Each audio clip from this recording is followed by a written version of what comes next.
El enfoque adleriano de grupos se le llama así porque su creador fue Alfred Adler, quien nace en Viena, Austria, en 1870 y muere en Escocia en 1937, aproximadamente a la edad de 67 años. Pues conocemos a la figura de Adler porque fue uno de los seguidores más reconocidos de Sigmund Freud. De hecho, sabemos que los dos discípulos más relevantes para Freud pues fueron Jung y Adler. El enfoque de Adler se le conoce como psicología individual.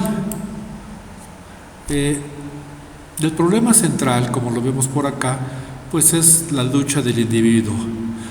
Adler, pues su biografía está ligada intrínsecamente a su teoría, ya que fue un niño enfermizo, ya que tuvo algunos problemas de salud y de los cuales le costó salir.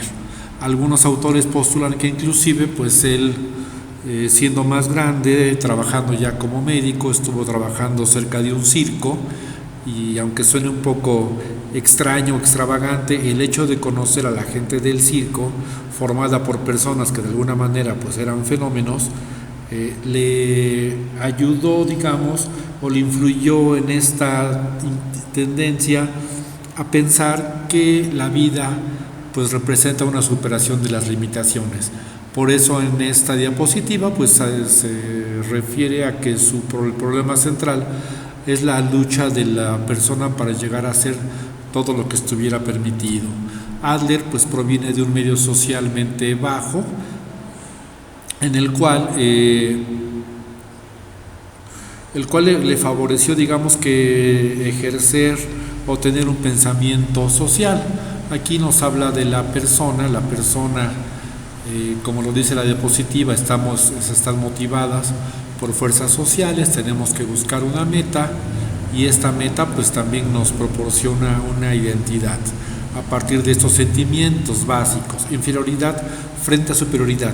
Hay que entender aquí que cuando hablamos de sentimiento de inferioridad estamos hablando de un sentimiento que tenemos todos. Cuando uno es niño pues es inferior al adulto, y el desarrollo físico, psicológico, pues implica la superación de este sentimiento de inferioridad para llegar a la superioridad, cuando uno desarrolla su potencial, cuando uno se está autodirigiendo. Es muy diferente el sentimiento de inferioridad al complejo de inferioridad. El sentimiento lo tenemos todos, el complejo lo tienen aquellos que no superan adecuadamente este desarrollo. Hablaremos un poquito más adelante de eso. También pues el otro concepto importante pues es el del holismo, y en el del holismo pues como dice esta diapositiva, se concibe a la persona como un todo significativo. Por eso la teoría de Adler también recibe el nombre de psicología individual, porque pues justamente habla del individuo que no se puede dividir, que no puede ser divisible. Y en cuanto al enfoque teleológico, la teleología nos habla de una finalidad, de buscar una meta. Entonces, nosotros para Adler vivimos en función de un ideal, de lo que yo quiero llegar a ser a partir de lo que yo soy, lo que puedo llegar a ser. Entonces, este concepto, esta idea de la meta, de buscar una meta, está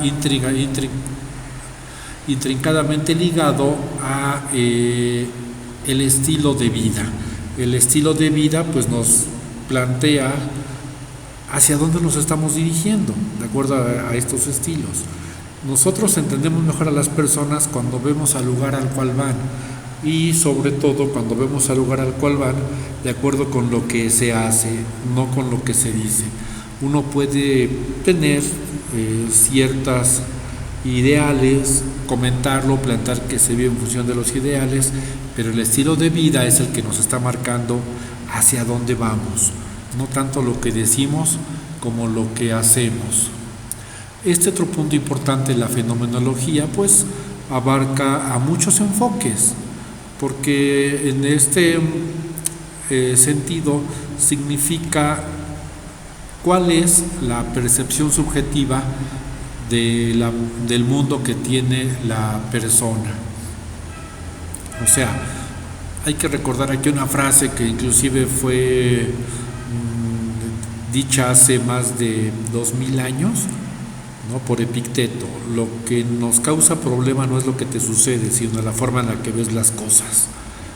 Esto pues, ha sido retomado por el modelo sistémico, era una frase de Erickson, ha sido retomado por la terapia cognitivo-conductual, o la manera en que los pensamientos interpretan el mundo es la manera en que nosotros nos ajustamos a él, y también es la manera que nos representan problemas. Entonces tenemos que ver los terapeutas cuál es la percepción subjetiva que tiene mi usuario, mi paciente, ¿no? Y porque quizás esta percepción subjetiva sea la que le esté generando los problemas. Por otra parte, Adler expresa que nosotros no somos seres determinados. Digamos que para Adler la infancia no es destino, ¿no? La herencia no nos determina, el entorno no nos determina, por lo contrario, tenemos una capacidad para influir y crear sucesos. Aquí la frase importante es que nos enfocamos en lograr la perfección, pero no somos perfeccionistas. Esto es, buscamos lo mejor, aunque si no se da, no nos obsesionamos por ello. También por otra parte, pues evita caer en victimizaciones. La victimización pues busca evadir responsabilidades, es echarle culpas a todo mundo, pero no a mí, sino a la suerte, al entorno, a la herencia, etc. Para Adler, a diferencia de Freud, pues nosotros los seres humanos no estamos tan determinados, y digo no tan determinados porque Adler finalmente pues sí habla de cierta determinación, pero no hay una absoluta dependencia del inconsciente, por lo contrario, tenemos un margen dentro del cual nos podemos mover y dentro del cual la voluntad nos puede ir llevando. Por otra parte, Adler pues fue una persona, como se ha comentado antes, preocupada por los demás, preocupada por el entorno. De hecho, pues él trabajaba con gente pobre, y esto lo fue llevando a crear el concepto del sentimiento social. Nosotros somos seres sociales, estamos diseñados para vivir en sociedad, entonces nos identificamos con los demás y tenemos empatía con los demás. Hay algunos conceptos, por ejemplo, de la libertad. Yo no puedo ser libre si los demás no son libres conmigo. Si alguien no es libre, yo no soy libre. Para ser libre, los demás tienen que ser libres. Los demás me definen y yo defino a los demás.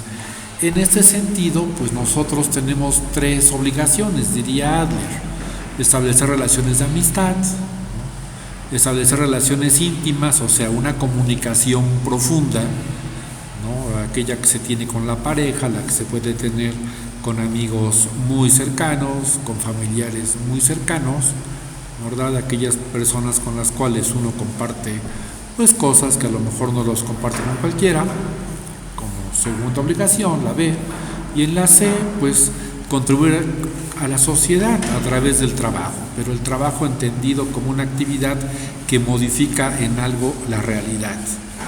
O sea, no como un trabajo rutinario en el cual se cumplen ciertas obligaciones y ya, ¿no?, sino el trabajo como una actividad que se inserta en el mundo, que modifica el mundo y que contribuye en hacer mejor al mundo. Esta teoría pues evidentemente enlaza muy bien con la parte grupal, porque esta necesidad de las relaciones íntimas se manejan muy bien en el grupo, y de hecho, bueno, pues la idea es que el grupo se apoyen ahí al interior entre todos sus miembros, para que haya un crecimiento, para aceptarse a sí mismo, para definir cuáles son los estilos de vida que uno tiene y para cambiarlos, para modificarlos. Entonces, pues hay un sentimiento aquí de altruismo. Se hablaba del sentimiento de inferioridad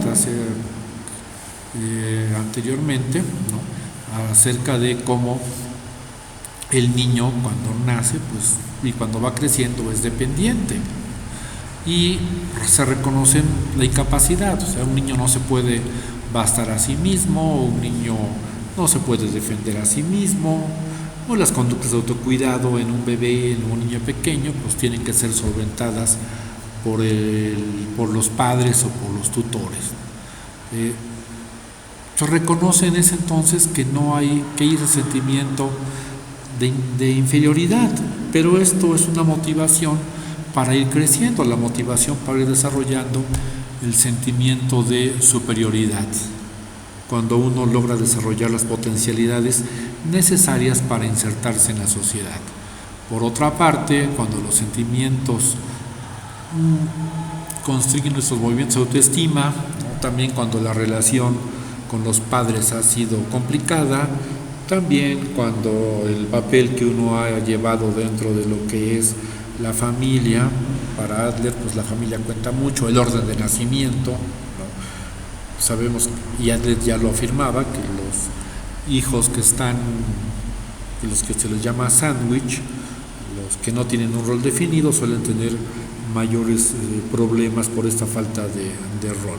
Entonces, si en la familia pues no ha habido un adecuado cuidado, protección, amor, etcétera, se va a generar el complejo de inferioridad, y este complejo pues ya es un obstáculo. Aquí pues se habla de que hay influencias negativas, ideas falsas, interpretaciones falsas, ideas erróneas.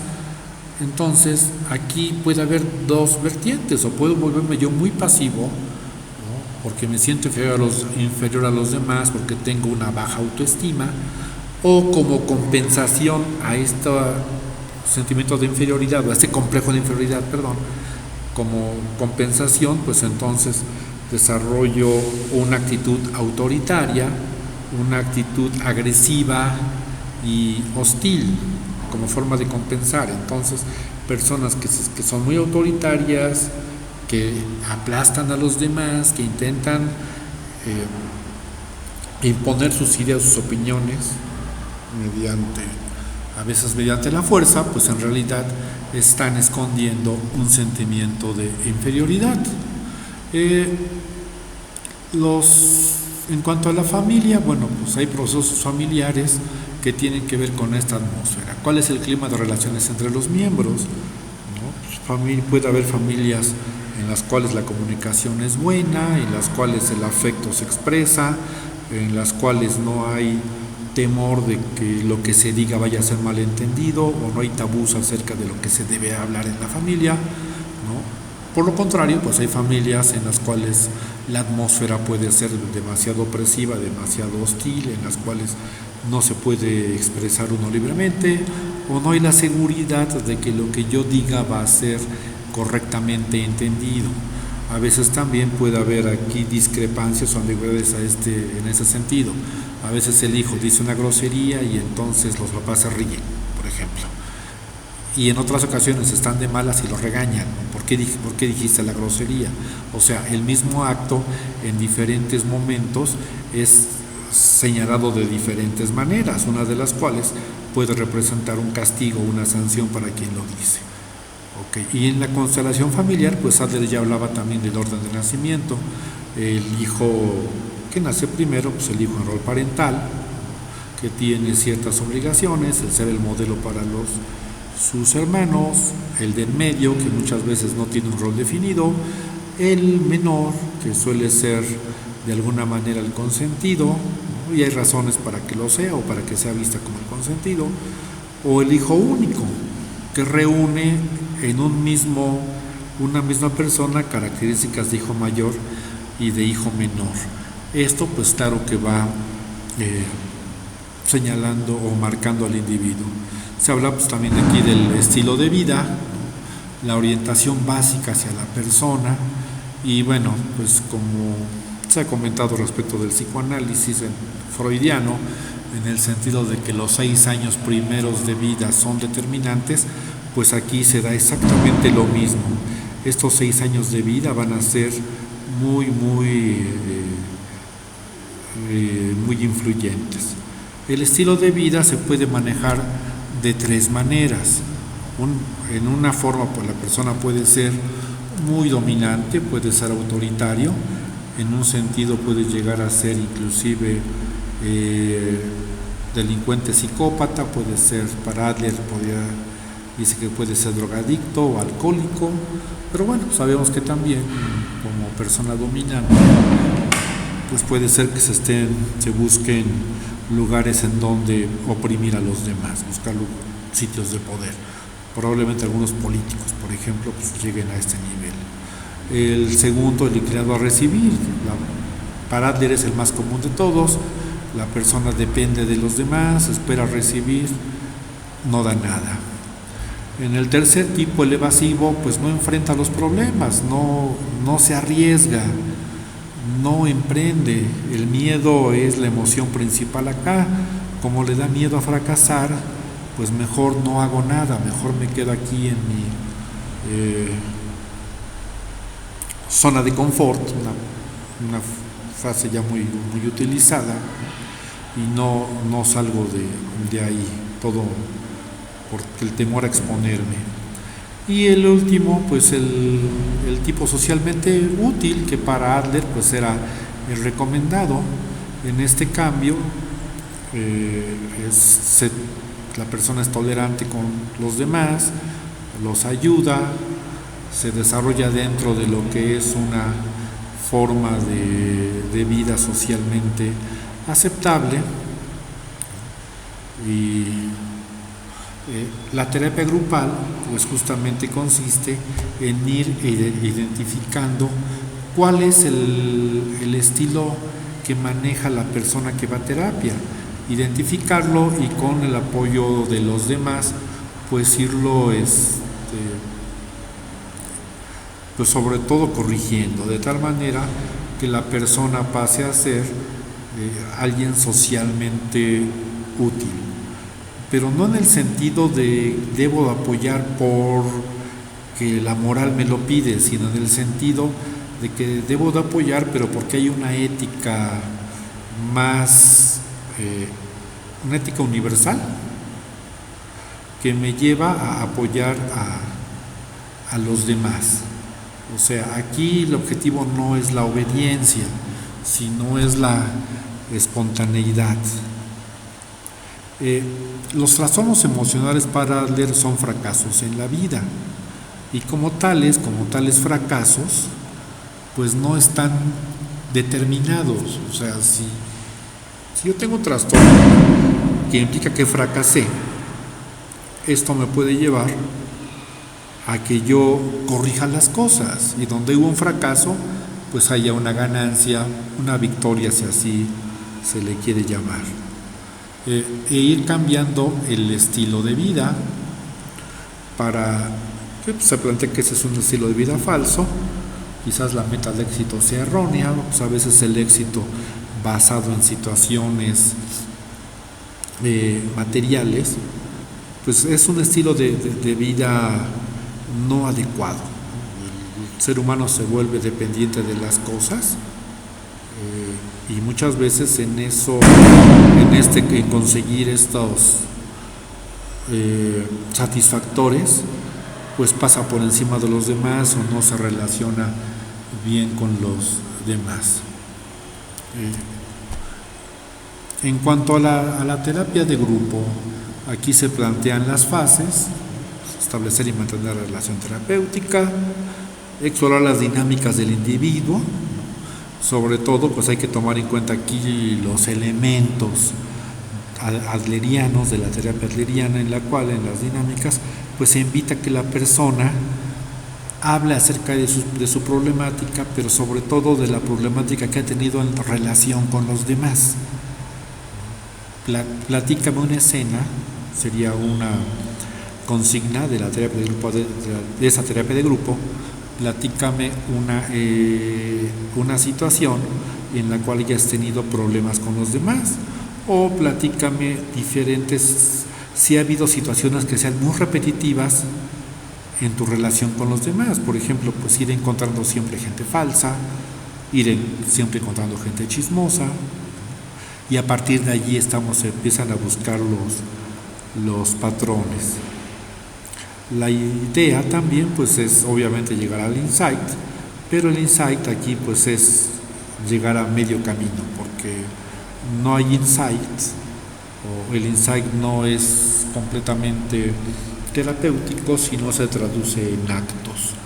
Si la comprensión que yo tengo de lo que aprendí, de lo que me obstaculiza, de que quizás acabo de descubrir en el grupo que estoy viviendo un estilo de vida falso, no me lleva a adoptar pautas de conducta que me lleven a generar estilos de vida pues positivos, que me den un crecimiento y que me lleven hacia tener ese sentimiento de superioridad, que repito, no es complejo de superioridad, es un sentimiento. En ese sentimiento pues yo a los demás los veo como mis iguales, no me siento superior a los demás. A partir de allí, bueno, pues esta última parte tendría que ver con esta reorganización.